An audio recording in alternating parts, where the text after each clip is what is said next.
ಇದು ನಿಮ್ಮ ಧ್ವನಿ.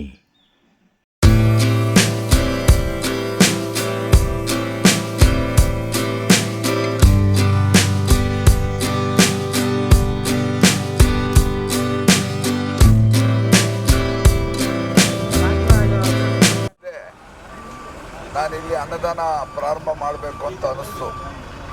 ಯಾಕೆ ಅನ್ನಿಸ್ತು ಅಂದರೆ ಇಲ್ಲಿ ಹಮಾಲಿಗಳು, ಮೂಟೆ ಹೊರೋರು, ಭಿಕ್ಷುಕರು, ಈ ಮಾರ್ಕೆಟಲ್ಲಿ ತರಕಾರಿ ಭಿಕ್ಷೆ ಬೇಡಕ್ಕೆ ಬರೋರು ಇವರೆಲ್ಲರೂ ಕೂಡ ಬರ್ತಾಯಿದ್ರು.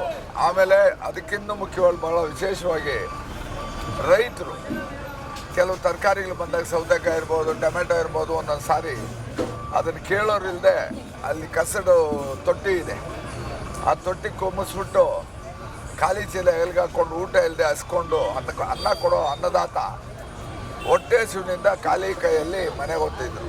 ಅವೆಲ್ಲ ಗಮನಿಸಿ ನಾನು ಸುರೇಶ್ ಬಂಡಿ ಹತ್ರ ಬಂದಿದ್ದಾಗ ಯಾವುದೋ ತರಕಾರಿ ಇವೆಲ್ಲ ಗಮನಿಸಿ ಇಲ್ಲಿ ಯಾಕೆ ಅನ್ನದಾನ ಮಾಡಬಾರ್ದು, ನನ್ನ ಶಕ್ತಿ ವಾರದಲ್ಲಿ ಸಂತೆ ದಿವಸ ಶನಿವಾರ ಬುಧವಾರ 2 ದಿವಸ ಮಾಡೋಣ ಅಂಥೇಳಿ ನಾನು ಪ್ರಾರಂಭ ಮಾಡಿದೆ 2 ವರ್ಷದ ಹಿಂದೆ.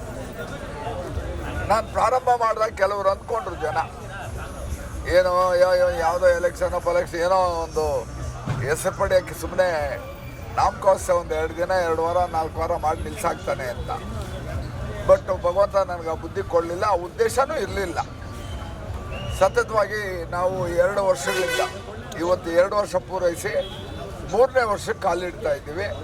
ನಮ್ಮ ಕುಟುಂಬದವರು ನಾವು ಎಲ್ಲ ಸೇರಿ ಈ ಅನ್ನದಾನವನ್ನು ನಿರಂತರವಾಗಿ ಬಂದವರಿಗೆಲ್ಲ ನೀವೇ ನೋಡಿರ್ಬೋದು, ಕ್ಯೂ ನಿಂತ್ಕೊಂಡ್ರು ನೂರಾರು ಸಾವಿರಾರು ಜನ ಬಂದವ್ರಿಗೆಲ್ಲನೂ ಹಾಕಿ ಹೊಟ್ಟೆ ತುಂಬ ಅವ್ರು ಹೇಳ್ತಾರೆ, ಅವ್ರು ಇಂಟ್ರು ಮಾಡ್ಬೇಕು.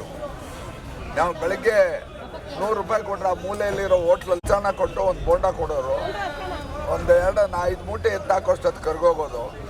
ಈಗ ನೀವು ಕೊಡೋಂಥ ಊಟ ಹೊಟ್ಟೆ ತುಂಬ ತಿಂತೀವಿ, ಮಧ್ಯಾಹ್ನದ ಊಟನೂ ಇಲ್ಲೇ ನಡೀತದೆ ಅನ್ನೋ ಮಾತನ್ನು ರೈತರಿಂದ ಹಿಡಿದು ಮೂಟೆ ಹೊರೋರಿಂದ ಹಿಡಿದು ಎಲ್ಲರೂ ಕೂಡ ಮಾತಾಡ್ತಾ ಇದ್ದಾರೆ. ಇದು ನಿರಂತರವಾಗಿ ನನ್ನ ಜೀವ ಇರೋವ್ರಿಗೂ ಅಂತ ನಾನು ಹೇಳ್ತೀನಿ. ಆ ಮುಂದಕ್ಕೆ ನಿರಂತರವಾಗಿ ನಡ್ಕೊಂಡು ಹೋಗ್ತೀವಿ. ಇವತ್ತು 2 ವರ್ಷ ಪೂರೈಸಿ 3ನೇ ವರ್ಷಕ್ಕೆ ಕಾಲಿಡ್ತಾ ಇದ್ದೀವಿ. ಅದು ಮುಂದೆ ನಮ್ಮ ಕುಟುಂಬದವರು ಮುಂದುವರ್ಸ್ಕೊಂಡು ಹೋಗ್ತಾರಂತ ನಮ್ಮ ಕುಟುಂಬದವ್ರು ಹೇಳ್ತಾರೆ. ಅವ್ರು ನಿಂತು ಮಾಡಿ ಸರ್, ಈಗ ಬರಗಾಲ ಬಂದಿದೆ, ಮಳೆ ಇಲ್ಲ, ರೈತರ ಭಾರಿ ಸಂಕಷ್ಟದಲ್ಲಿದ್ದಾರೆ, ಏನು ಹೇಳ್ತೀರಿ ಸರ್? ಒಂದು 2-3 ದಿನದಲ್ಲೇ ನಾನು ಇದನ್ನು ಸರ್ಕಾರಕ್ಕೆ ಒಂದು ಮನವಿ, ಜಿಲ್ಲಾಧಿಕಾರಿ ಮುಖಾಂತರ ಮನವಿಯನ್ನು ನಾನು ಕೆಲವು ರೈತರನ್ನ ಕರ್ಕೊಂಡೋಗಿ ಬರಗಾಲ ಅಂತೇಳಿ ಘೋಷಣೆ ಮಾಡಬೇಕು, ಬರ ಪರಿಸ್ಥಿತಿ ಇದೆ ಘೋಷಣೆ ಮಾಡಬೇಕು. ಇದು ಮಳೆಗಾಲ ಅಲ್ಲ, ಬೇಸಿಗೆ ಕಾಲ ಆಗೋಗಿದೆ. ಪ್ರಕೃತಿ ಅದು ಯಾರೇನು ಮಾಡೋಕ್ಕೂ ಆಗಲ್ಲ. ಪ್ರಕೃತಿ ಮುನ್ಸಿಗೆ ಮೊದಲಿಲ್ಲ. ಆದರೂ ಸರ್ಕಾರ ಮಾಡೋ ಪ್ರಯತ್ನ ಮೋಡ ಬಿತ್ತನೆ ಅದು ಇದು ಪ್ರಾರಂಭ ಮಾಡಿದ್ದಾರೆ. ಬರ ಅಂತ ಘೋಷಣೆ ಮಾಡಬೇಕು ಈ ಜಿಲ್ಲೆಯನ್ನು.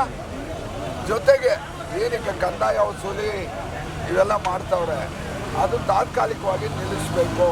ಮಳೆ ಬಂದು ರೈತರು ಬೆಳೆನೇ ಇಲ್ಲ, ಎಲ್ಲಿಂದ ತಂದು ಕೊಡ್ತಾರೆ? ರೈತರಿಗೆ ಆರ್ಥಿಕವಾಗಿ ಭಾಳ ಸಂಕಷ್ಟದಲ್ಲವ್ರೆ. ಇಂಥ ಟೈಮಲ್ಲಿ ಬರಗಾಲ ಅಂತೇಳಿ ಘೋಷಣೆ ಮಾಡಬೇಕು ಅಂತ ಮನವಿ ಮಾಡ್ತೀನಿ. ಹೇಳ್ತಿದ್ದಾರೆ ಖಂಡಿತ. ನಾವು ಲಾಸ್ಟ್ ಟೈಮ್ ಹೇಳ್ದಂಗೆ ನಮ್ಗೆ ಇವಾಗ 2ನೇ ವರ್ಷ ತುಂಬಿ 3ನೇ ವರ್ಷಕ್ಕೆ ಕಾಲಿಡ್ತಾ ಇದ್ದೀವಿ. ಇದೊಂದು ಕಡೆ ಸಂತಸ, ಇನ್ನೊಂದು ಕಡೆ ಹೆಮ್ಮೆ ನಮಗೆ, ನಿಜವಾಗ್ಲೂ ಹೇಳ್ತಿದ್ದೀನಿ. ಯಾರೋ ಹೇಳ್ದಂಗೆ 2-3 ತಿಂಗಳಲ್ಲಿ ನಿಲ್ಲಿಸ್ಬಿಡ್ತಾರೆ ಅನ್ನೋ ವಿಚಾರ ಮೊದಲಿಂದ ನಮಗೂ ಬರ್ತಿತ್ತದು. ಅದೊಂಥರ ಅದಕ್ಕೆ ನಿಜ ಅಲ್ಲ ಇದು ಅನ್ನಂಗೆ. ಆಮೇಲೆ ಇನ್ನೊಂದು ಮಾತು ಹೇಳಿದ್ರಪ್ಪ, ನಾನು ವಾರದಲ್ಲಿ 2 ದಿನ ನಾನು ಕೊಡ್ತಿದ್ದೀನಿ, ಇನ್ನೂ 5 ದಿನ ಇದೆ. ಯಾರಾದರೂ ನನಗಿಂತ ಸ್ಥಿತಿವಂತರು ತುಂಬ ಜನ ಇದ್ದಾರೆ, ಹಂಚ್ಕೊಳ್ಳಿ ಇನ್ನೂ 5 ದಿನ ಅಂತ. ಅದು ಒಳ್ಳೆಯ ವಿಚಾರ ಅವರು. ಸೊ ಈ ಮಾಧ್ಯಮಗಳು ಇದೇನಿದೆ ಹೆಸರು ಬರೋದಕ್ಕಂತಲ್ಲ, ಇದರಿಂದ ಇನ್ನೂ ಒಂದಷ್ಟು ಹೆಲ್ಪ್ ಮಾಡಲಿ, ಸಿಗಲಿ ಅಂತ ಹೇಳ್ಬಿಟ್ಟು ಅವ್ರು ಹೇಳ್ತಿದ್ದಾರೆ. ಇನ್ನೊಂದು ಮಾತು ಕೇಳಿದ್ರು ಅವರು, ನಾನಿರೋ ತನಕ ನಾನು ಕೊಡ್ತೀನಿ, ಅದಾದಮೇಲೆ ನಮ್ಮ ಕುಟುಂಬಕ್ಕೆ ಕೇಳಿ ಅಂತ. ಖಂಡಿತ ಇದು ನಾವು ಕಂಟಿನ್ಯೂ ಮಾಡಿದ್ರೇ ಅವ್ರಿಗೊಂದು ನಾವು ಕೊಡೋ ಗೌರವ, ಆಯಿತಾ? ಅದು ಎಲ್ಲಿದ್ರೂ ನಾನು ಇವಾಗಲೇ ಹೇಳ್ತಿದ್ದೀನಿ, ನಾವು ಅವತ್ತು ಹೇಳಿದೆ, ಖಂಡಿತ ನಾವು ಇದನ್ನು ನಿಲ್ಲಿಸಲ್ಲ. ಅಪ್ಪ ಮಾತು ಕೊಟ್ಟಿದ್ದಾರೆ, ನಾವು ನಿಲ್ಲಿಸಲ್ಲ.